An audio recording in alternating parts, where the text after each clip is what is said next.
Hello friends, welcome once again to our own channel Smita Classes. Today we will be dealing with the SST book of Standard 5. The name of the book is Social Studies Success and it is the 6th chapter. The name of the chapter is Saudi Arabia, the land of sand. We will start reading the chapter. Look at the world map given here. On the map are marked major deserts of the world. A desert is a region where annual rainfall is less than 25 cm with very little or no vegetation. There are hot and cold deserts. Most of the hot deserts are near the tropics. Saudi Arabia is a hot desert. Saudi Arabia, a country in the Middle East, is located in the Arabian Desert. This kingdom is very wealthy because of its plentiful oil reserves. It lies between the Red Sea and the Persian Gulf. ठीक है, अगर हम लोग world map देखेंगे तो हम लोग को वर्ल्ड में बहुत सारे तरह तरह के डेजर्ट्स दिखाई देंगे. डेजर्ट क्या होता है? वो एरिया होता है जहाँ की पूरे एक साल की बारिश को अगर रिकॉर्ड किया जाए एनुअल रेनफॉल तो वो 25 सेंटीमीटर से कम होता है या 25 नॉर्मली वो 25 सेंटीमीटर से कम ही होता है. जिस एरिया में 25 सेंटीमीटर से कम होता है बारिश, है ना, एक इंस्ट्रूमेंट होता है उसके थ्रू मेजर करते हैं, तो जिसके एरिया में 25 सेंटीमीटर से कम होता है बारिश, वो एरिया को क्या कहते हैं? डेजर्ट एरिया कहते हैं. अब चूँकि बारिश कम होती है तो वहाँ वेजिटेशन भी कम है, मतलब पेड़ पौधे भी कम रहते हैं. अगर हम लोग वर्ल्ड मैप में देखेंगे तो हॉट डेजर्ट्स भी है, कोल्ड डेजर्ट भी है. हॉट डेजर्ट क्या होगा? जहाँ पे कि बहुत गर्मी रहेगी, उसके कारण वेजिटेशन नहीं हो पाता है, बारिश नहीं होती है. और कोल्ड डेजर्ट जहाँ आइस स्नो पूरा भरा रहेगा, बहुत ठंड रहेगी, वहाँ पे पेड़ पौधे नहीं उग पाते हैं. तो सऊदी अरेबिया जो है वो एक हॉट डेजर्ट है. ठीक है, ज़्यादातर जो हॉट डेजर्ट सब है वो सब ट्रॉपिक्स में रहते हैं, मतलब वो ट्रॉपिक ऑफ कैप्रिकॉर्न और इक्वेटर, और इधर ट्रॉपिक ऑफ कैंसर आप जानते हैं नॉर्दर्न हेमिस्फीयर में है, tropic of Capricorn southern hemisphere में है. तो इक्वेटर ट्रॉपिक के आसपास का जो एरिया रहेगा वहाँ पे जो है वो ट्रॉपिक्स एरिया जो है वहाँ पे हॉट डेजर्ट सब रहता है ज़्यादातर.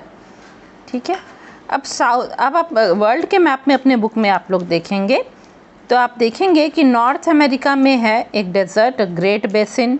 साउथ अमेरिका में 2 डेजर्ट है, एटाकामा और पैटागोनियन है.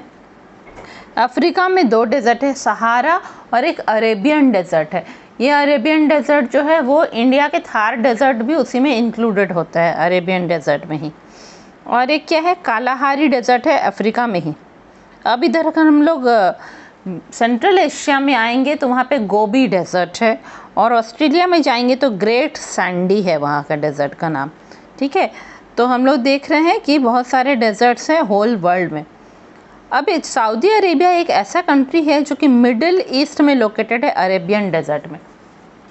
अरेबियन डेजर्ट मतलब जहाँ पे इंडिया का थार डेजर्ट भी इंक्लूड होता है, यानी इंडिया के वेस्टर्न साइड में. इंडिया के वेस्टर्न साइड का जो एरिया है, हाँ, वो एरिया को कहते हैं इंडिया का वेस्टर्न साइड में. और थोड़ा आगे जाएंगे तो मिडिल ईस्ट बोलते हैं. तो उसी मिडिल ईस्ट एरिया में जो है सऊदी अरेबिया लोकेटेड है, और वो किस डेजर्ट की कैटेगरी में आएगा? वो अरेबियन डेजर्ट के कैटेगरी में आएगा. ठीक है, अब है कि सऊदी अरेबिया बहुत ही रिच किंगडम है. किंगडम इसलिए बोल रहा है क्योंकि पहले राजा का रूल चलता था वहाँ पे. ठीक है, तो वो रिच किंगडम है. क्यों? क्योंकि वहाँ पे बहुत ऑयल रिजर्व्स है, ज़मीन के नीचे तेल बहुत मात्रा में मिलता है, तो वो तेल को वो लोग होल वर्ल्ड में एक्सपोर्ट करते हैं, इसीलिए वो बहुत रिच कंट्री है.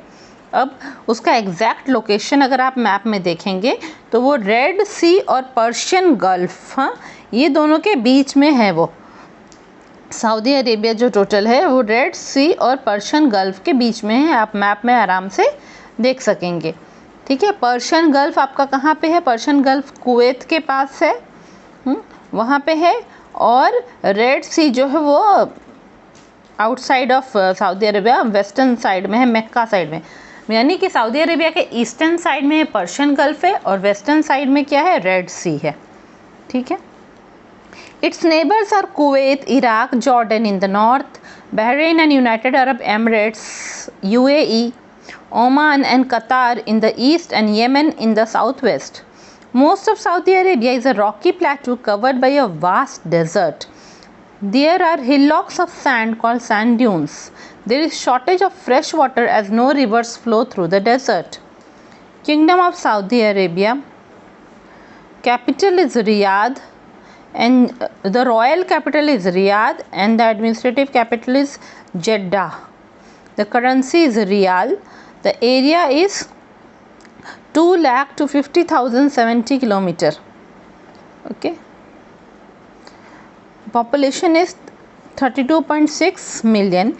Other large cities are Mecca, Daman, Medina. Language is Arabic. Literacy is 94.4%. Life expectancy is 74.1 years. Date of independence is 23rd September 1932. Government type is monarchy. अब क्या बोल रहा है कि सऊदी अरेबिया के अगर पड़ोसी देशों की बात करें तो उसके नॉर्थ साइड में, आप मैप में देख पाएंगे, उसके नॉर्थ साइड में कौन से कंट्रीज़ है?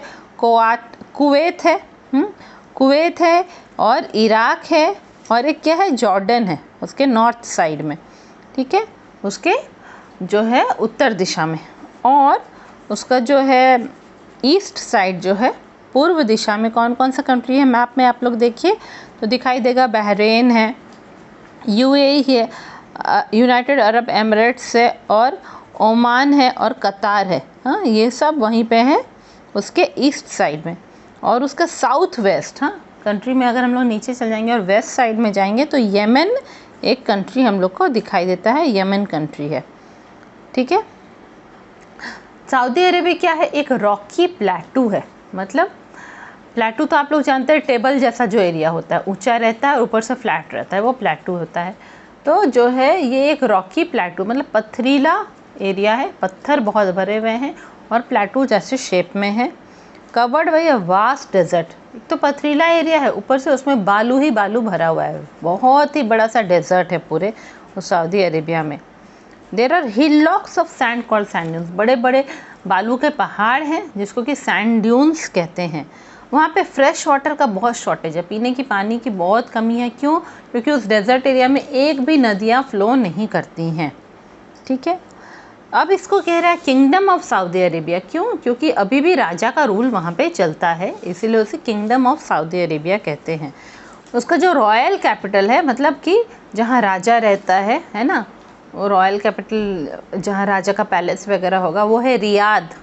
और एडमिनिस्ट्रेटिव कैपिटल मतलब जहाँ से गवर्नमेंट अपना काम चलाता है वो है जेद्दाह। वहाँ कौन सी करेंसी, पैसे जैसे हमारे इंडिया में करेंसी कौन सा है? रुपीज़ है ना, ऐसी वहाँ पे रियाल है। और एरिया के मामले में काफ़ी बड़ा एरिया है ना, 2,50,070 स्क्वायर किलोमीटर्स है, ठीक है। पॉपुलेशन देखेंगे तो 32.6 मिलियन है, इंडिया से काफ़ी कम है ना, 32.6 मिलियन है। और वहाँ और बड़े बड़े सिटी क्या है? मक्का है, दमन है, और मेडिना है। वहाँ का कौन सा लैंग्वेज बोलते हैं? अरेबिक लैंग्वेज बोल रहे हैं, ठीक है। लिटरेसी क्या है? 94.4% है।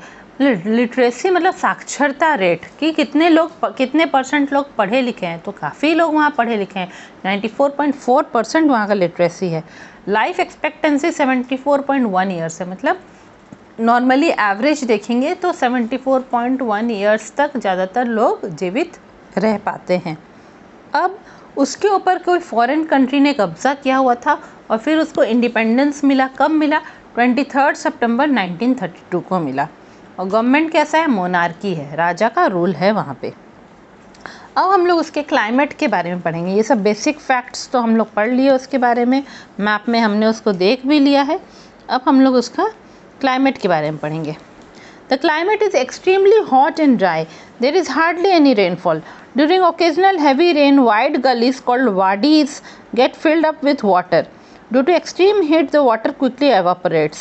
During summer, days are very hot and nights are cool. In winter, the days are warm and nights are cool. Dust storms are quite common. They appear all of a sudden and make the sky hazy. Strong winds and dust storms shift the sand dunes from one place to another. ठीक है, climate कैसा है वहाँ का? Extremely hot and dry है ना, बहुत ही गर्मी पड़ती है और पूरा ड्राई सूखा सूखा है, ना बारिश है ना पेड़ पौधे हैं। हार्डली एनी रेनफॉल, बिल्कुल भी बारिश, बहुत मुश्किल से थोड़ी बहुत बारिश होती है। जब अचानक से बाई चांस वहाँ पे जब बहुत ज़ोर की बारिश हो जाती है तो वहाँ गली जैसा एरिया सब है। हाँ, दो साइड में जो है कुछ बना हुआ है और मिडिल में डिप्रेशन है, मिडिल में थोड़ा गहरा किया हुआ है, वहीं पे वो गली एरिया सब में पानी भर जाता है, जिसको कि वाडीज़ कहते हैं। मतलब उन लोगों ने बना के ऐसा रखा हुआ है। जैसे हमारे यहाँ क्या होता है, पॉन्ड होता है, गोल एरिया होता है जिसमें डिप्रेशन किया जाता है, गड्ढा किया जाता है, पर वो लोगों ने लंबे लंबे एरिया में गड्ढे करके रखे हैं और उनको वो वाडीज़ कहते हैं, जिसमें जब अचानक से बहुत ज़ोर से बारिश होगी तो वो वाडीज़ में पानी भर जाता है। पर क्या है, पानी तो जैसे ही भरेगा, इतनी गर्मी है कि पानी तुरंत इवापोरेट होकर सूख जाता है। ठीक है, अब इतनी गर्मी है कि समर सीज़न में डेज़ एक्सट्रीमली हॉट होता है, लोग सह नहीं पाते हैं, और नाइट कूल रहता है। ठीक है, प्लीजेंट लगता है। अब ठंड के दिन में डेज़ में वार्म लगता है ना, ठंड नहीं लगती है, वार्म फीलिंग होता है, और नाइट कूल होता है। ठीक है, ठंड के दिन में। और डस्ट स्टॉर्म, बालू का तूफ़ान है ना, बालू का तूफ़ान वहाँ बहुत कॉमन है। ज़ोर की तूफ़ान चलेगी, स्काई पूरा हेज़ी हो जाएगा, पूरे आकाश में से बालू दिखाई देगा। हाँ, स्काई जैसे हम लोग का तूफ़ान का बवंडर आए तो कैसा लगेगा, वैसा वहाँ भी तूफ़ान होता है। स्काई पूरा हेज़ी दिखने लगेगा, सामने कुछ अच्छे से दिखाई नहीं देता है, और बहुत ज़ोर की हवाएं चलेंगी। और क्या होगा, जब ये धूल की आंधी चलती है तो वो क्या करते हैं, जो डेज़र्ट के ऊपर बड़े बड़े बालू के टीले हैं, पहाड़ हैं, उनको उठा के एक जगह से दूसरी जगह शिफ्ट कर देता है। अब हम लोग पढ़ेंगे उसके वेजिटेशन के बारे में कि वहाँ पेड़ पौधे कैसे हैं। Very few plants grow as the area is dry and barren. Most desert plants have long roots which go deep into the earth in search of water. The date palm trees are the only trees which grow easily in the region. बहुत ही कम पेड़ पौधे वहाँ उगते हैं क्योंकि पानी नहीं है। तो जो डेजर्ट प्लांट होते हैं, कैक्टस जैसे प्लांट, उनके जड़ जो होते हैं, उनका रूट्स होता है वो बहुत नीचे, ज़मीन के नीचे बहुत अंदर तक घुस जाता है, ताकि नीचे से अंडरग्राउंड वाटर को वो खींच सके ऊपर। ठीक है, तो एक सबसे कॉमन प्लांट वहाँ क्या है, डेट पाम जो है, वही आसानी से वहाँ पे हो पाता है, बाकी प्लांट्स नहीं हो पाते हैं। अब हम लोग उसके एनिमल लाइफ के बारे में पढ़ेंगे। Animal life, desert animals can live with very little water, snakes, lizards, insects are quite common in the desert. Most of these animals come out at night to find food. Do you know which animal is called the ship of the desert? It is the camel.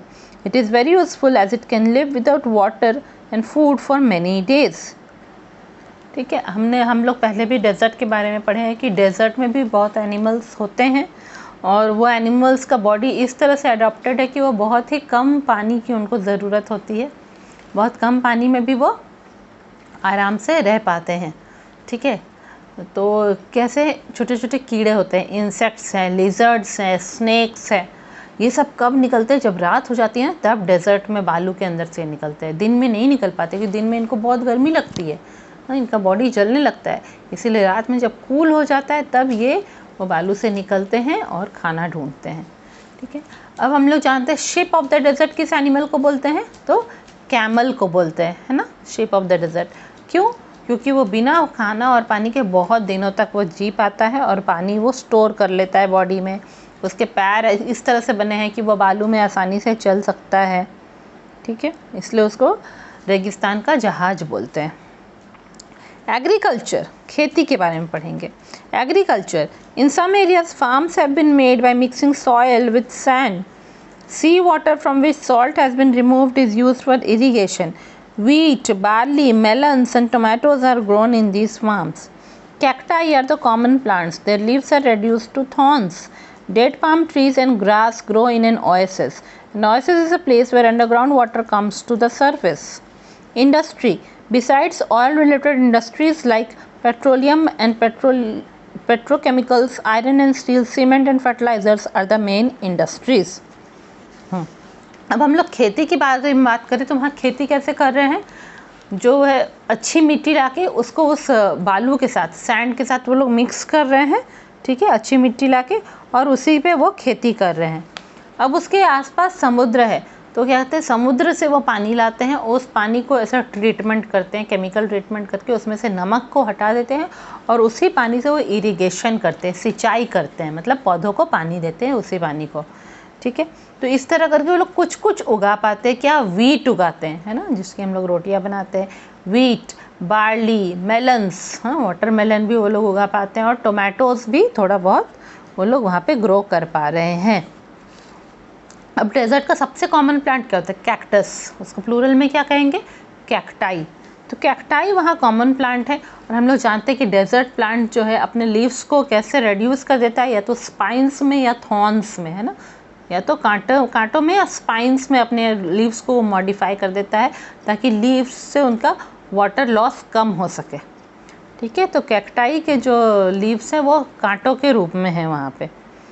अब वहाँ desert में हम लोग जानते हैं oasis नाम का एक जगह होता है। ओएसिस क्या होता है?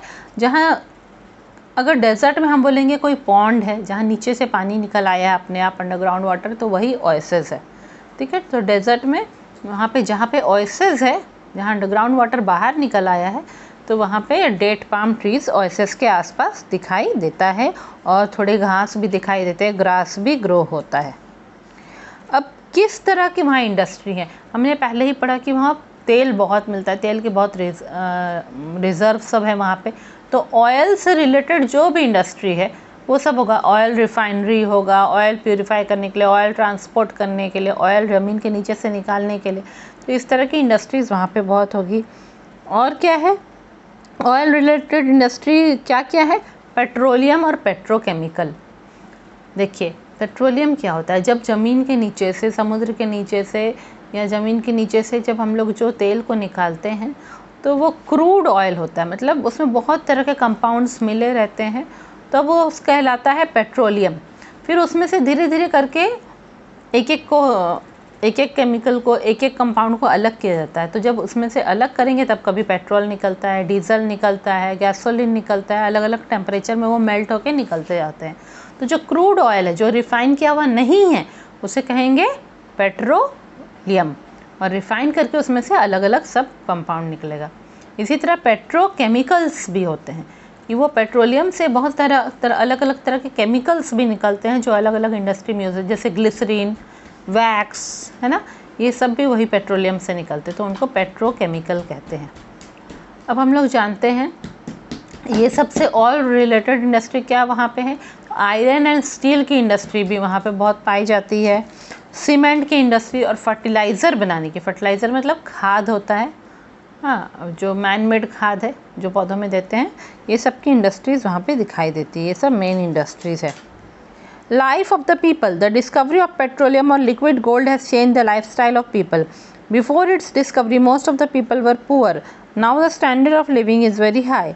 The cities have all modern facilities. Schools and colleges have come up in Saudi Arabia. Some people lead a traditional life. These people are called nomads or Bedouins. They move from one place to place in search of green pastures for their goat, sheep, camel, etc. They live in tents made of camel or goat skin. The lifestyle of Bedouins is now changing. Islam is the main religion of Saudi Arabia. अब जो है पहले वहाँ के लोग poor थे, पर जैसे जैसे वो लोग वहाँ पे डिस्कवरी होता गया, पता चलता गया कि हाँ वहाँ पे ऑयल रिजर्व हैं, वहाँ पेट्रोलियम मिलता है। पेट्रोलियम को लिक्विड गोल्ड भी कहते हैं, ठीक है, कहा जाता है। क्यों? क्योंकि उसको बेच के बहुत पैसे लोग कमाते हैं, तो उसको लिक्विड गोल्ड भी कहा जाता है। तो जैसे जैसे वहाँ पता चल जाता गया कि हाँ पेट्रोलियम रिजर्व बहुत ज़्यादा है, तो वहाँ के लोग धीरे धीरे उनका स्टेटस चेंज होता गया। वो लोग वो पेट्रोल को बाहर के कंट्रीज़ में बेच बेच के वो लोग रिच होने लगे। अब वहाँ पे पुअर नहीं है, उन्होंने अपना स्टैंडर्ड ऑफ लिविंग जो है अच्छे से वो रहने लगे हैं। हाँ, अब जैसे जैसे पेट्रोल का डिस्कवरी होता गया, मतलब नए नए पेट्रोल रिजर्व की खोज कर करके मिलता चला गया, ठीक है। वहाँ का जो सिटी सब है उसमें भी सारे मॉडर्न फैसिलिटीज़ हैं, वहाँ पे स्कूल और कॉलेजेस भी बन गए हैं अभी भी। पर वहाँ के कुछ लोग हैं जो ट्रेडिशनल लाइफ जी रहे हैं, जैसे पुराने समय में जीते थे, नोमैड्स के जैसे, बंजारों के जैसे, एक जगह से दूसरी जगह वो लोग घूम रहे हैं ताकि उनको उनके जो गोट, शीप, कैमल जो भी हैं जानवर उनके, उन सबको पैस्चर एरिया मिले, मतलब घास चरने की जगह मिले, जहाँ घास बहुत उगी हुई हो और उनको वो मिले वो जगह जहाँ पे वो अपने जानवरों को खाना दे सके। तो ऐसा करके वो जब एक जगह खाना ख़त्म हो जाता है फिर दूसरी जगह ढूंढते ढूंढते जाते हैं। हाँ, नोमैड्स की, बंजारों की तरह पूरे फैमिली को लेके वो लोग ग्रुप में घूमते रहते हैं इधर से उधर, ठीक है। और वो लोग कहाँ रहते हैं? उनका तो घर कहीं बना नहीं है, उनको क्या कहते हैं? बेडोइन्स या नोमैड्स कहते हैं। नोमैड्स माने बंजारे, और वहाँ के नोमैड्स को बेडोइंस कहते हैं। तो घर तो उन्होंने परमानेंटली कहीं बना नहीं रखा, तो जब इधर उधर घूमते हैं तो टेंट लगाते हैं। कैसा टेंट लगाते हैं? वो जो है कैमल के स्किन का, जो कैमल मर गया उसका स्किन निकाल देते, कैमल के स्किन और गोट के स्किन का वो लोग टेंट लगाते हैं। पर अब जो है बेडोइंस भी अपना लाइफ थोड़ा थोड़ा चेंज कर रहे हैं, वो लोग भी अच्छे से अब रहने लगे हैं। वहाँ का मेन रिलीजन क्या है, मेन धर्म जो वहाँ के लोग मानते हैं वो क्या है? इस्लाम है। Dress, men wear long flowing cotton robes called thawab, which is sometimes covered by a jacket or robe. To protect their head from the sun, they use a head covering called gutra. Women wear long robes called aba. They cover their faces with a veil. अब वहाँ का dress बड़ा अजीब है। जो पुरुष लोग जो हैं, मेन लोग हैं, वो लोग लंबा लंबा वाइट कलर का कॉटन का गाउन पहनते हैं। गाउन जैसा लंबा लंबा ड्रेस वो लोग पहने रहते हैं, जिसको थवाब कहते हैं। और कभी कभी उसके ऊपर जैकेट भी पहन लेते हैं, जैकेट या फिर और एक लंबा जैकेट, रोब जैसा, जैसे राजा पहनते नहीं है लंबा सा जैकेट, वैसा भी वो लोग पहन लेते हैं। और चूँकि उनके सिर पे सन के रेज नहीं पड़े, बहुत वहाँ गर्मी है, तो अपने सिर पे भी वो लोग एक कपड़ा लगाते हैं, एक हेड कवरिंग बना के उसको लगाते हैं, इसको गुटरा कहते हैं। और जो वुमेन लोग हैं वो लोग भी ऐसे लॉन्ग रोब्स पहनती हैं, गाउन्स पहनती है, जिससे उनका पूरा बॉडी ढका रहता है, हाँ, उसको कहते हैं आबा। और वहाँ की जो है वुमेन लोग, वो लोग चेहरे पे वेल भी लगाते हैं। वेल मतलब घूंघट होता है, तो वो लोग वैसा चेहरे को भी ढक के रखती हैं। Important cities. Riyadh. It is the capital and the largest city. It is a modern, well-planned city with huge skyscrapers, parks, markets, malls, hospitals, schools, etc. Jeddah. People from all over the world come here by air and sea to go to Mecca. King Abdul Aziz International Airport in Jeddah is one of the largest airports in Saudi Arabia. Makkah and Medina. These two are the holiest places for Muslims. Millions of Muslims come to Makkah and Medina on annual pilgrimage called Hajj. अब वहाँ के 3-4 important city के बारे में दिया है। पहला दिया है रियाद, जो कि वहाँ का कैपिटल है, रॉयल कैपिटल है और काफ़ी बड़ा सिटी है। वहाँ पे बहुत बड़े बड़े स्काई स्क्रैपर्स हैं। स्काई स्क्रैपर मतलब ऐसी इमारतें, ऐसे बिल्डिंग्स जिनमें बहुत सारे फ्लोर्स होते हैं। इतने फ्लोर्स होते हैं कि लगता है वो स्काई को ही टच कर रहा है, ठीक है। 24 फ्लोर्स, 30 फ्लोर्स, इस तरह के 50 फ्लोर्स। तो बड़े बड़े ऐसे बिल्डिंग्स हैं। वहाँ पे पार्क भी हैं बहुत सारे रियाद में, मार्केट है, मॉल्स भी है जहाँ पे लोग जाकर शॉपिंग कर सकते हैं, हॉस्पिटल है, स्कूल्स है। अब और एक बड़ा सिटी क्या है? जेद्दा है। सारी दुनिया के लोग वहाँ जेद्दा आते हैं। कैसे आएंगे? या तो एयर से, एरोप्लेन से आएंगे, या सी से, समुद्र के रास्ते से आएंगे। क्यों? क्योंकि जेद्दा में एक जगह है, मक्का है, जेद्दा से होके वो मक्का जाते हैं, मक्का जगह में वो जाते हैं। और जेद्दा में एक बड़ा एयरपोर्ट है जिसका नाम है किंग अब्दुल अजीज़ इंटरनेशनल एयरपोर्ट है। पूरे वर्ल्ड का प्लेन्स वहाँ पे आता है। तो वो सबसे बड़ा एयरपोर्ट है सऊदी अरेबिया का। सऊदी अरेबिया में और भी एयरपोर्ट्स होंगे, ये सबसे बड़ा है किंग अब्दुल अजीज़ इंटरनेशनल एयरपोर्ट। अब बाकी 2 सिटी है मक्का और मदीना। ये 2 जो हैं वो होली प्लेस है मुस्लिम्स के, हाँ, होलीएस्ट प्लेस है। मतलब मुस्लिम लोग जो है जब अपने पूरा भगवान, कह सकते हैं कि वो उनके भगवान ही वहाँ पे रहते हैं, अपने भगवान से ही मिलने वो वहाँ पे जाते हैं। तीर्थ स्थान उनका है वह मक्का और मदीना। तो हर साल जो है बहुत सारे मुस्लिम लोग जो हैं सालाना तीर्थ स्थान पे जाते हैं वहाँ पे, जिसको कि हज कहते हैं। एक साल में एक बार जो वो तीर्थ करने जाएंगे वहाँ पे, उसको हज कहते हैं वो। तो वो लोग वहीं मक्का और मदीना जाते हैं सालाना तीर्थ करने के लिए, भगवान के पास अपने मिलने के लिए जाते हैं। Government, Saudi Arabia is a monarchy. The king is the head of the government. The government has used the natural resources wisely and made this hot and barren land a rich and prosperous country. India has good relations with Saudi Arabia. Apart from import-export of goods, thousands of Indian doctors, engineers and teachers are working in Saudi Arabia. Saudi Arabia क्या है, उसका government कैसा है? वो monarchy है, वहाँ राजा का rule है। तो जो वहाँ का गवर्नमेंट, उसका हेड कौन होगा? राजा ही वहाँ का हेड है ना। गवर्नमेंट जितना भी नेचुरल रिसोर्सेज था कंट्री में, हाँ नेचुरल रिसोर्सेज क्या होते हैं, जंगल होते हैं, नदियाँ होती हैं, पेड़ होते हैं, पहाड़ होते हैं, है ना, ह्यूमंस होते हैं, तो ह्यूमंस तो नेचुरल रिसोर्सेज में नहीं आएंगे, ऐसे ही ह्यूमन रिसोर्सेज है वो। तो जितने भी नेचुरल रिसोर्सेज उस कंट्री के हैं उन सब को बड़ी ही समझदारी के साथ गवर्नमेंट ने यूज़ किया है ताकि कंट्री डेवलप हो सके। हाँ, जिसके कारण जो है ये कंट्री पूरा हॉट एंड बैरन लैंड था, इतना गर्म कंट्री है कि लोग वहाँ रह नहीं पाते, बंजर लैंड है, बैरन है, बंजर ज़मीन है जहाँ कुछ नहीं हो पाता, तब भी वहाँ लोग रह रहे हैं और उसको बहुत ही प्रॉस्पेरस कंट्री बना के रखे, रिच कंट्री उसको बना दिए हैं। हमारे इंडिया का अच्छा रिलेशन है सऊदी अरेबिया के साथ, हम लोग इधर से इंपोर्ट एक्सपोर्ट होता है सामान का, उधर से हम लोग इधर से उनको बेचते हैं, वो ख़रीदते हैं, वो उधर से हमको बेचते हैं, हम ख़रीदते हैं, ठीक है। अब बहुत सारे हज़ार इंडियन डॉक्टर, इंजीनियर, टीचर वो लोग जाते हैं सऊदी अरेबिया में, वहाँ रह के नौकरी भी कर रहे हैं, वर्क कर रहे हैं वहाँ पे, है ना। तो ये अच्छा चैप्टर है और इससे लोगों की बुद्धिमानी पता चलती है कि कैसे सिंपल कंट्री को भी उन्होंने कितना अच्छा बना दिया है, जहाँ पे कुछ भी रिसोर्सेज नहीं है, बहुत कम है, बस उनका जो रिसोर्स है पेट्रोलियम है, फिर भी वाइजली यूज़ करके अपने रिसोर्सेज को उन्होंने उस कंट्री को कितना प्रॉस्पेरस बना दिया है। आई होप आप लोग को ये चैप्टर आसानी से समझ में आया होगा। चैप्टर बहुत ही सिंपल था और इसमें ज़्यादा मुश्किल नहीं है, पर हाँ मैं कहूँगी कि मैप में ज़रूर देखिए, उसका एग्जैक्ट लोकेशन जानने के लिए मैप देखना ज़रूरी है। हर एक कंट्री जो आप पढ़ रहे हो उसका लोकेशन थोड़ा आप लोग को पता होना चाहिए।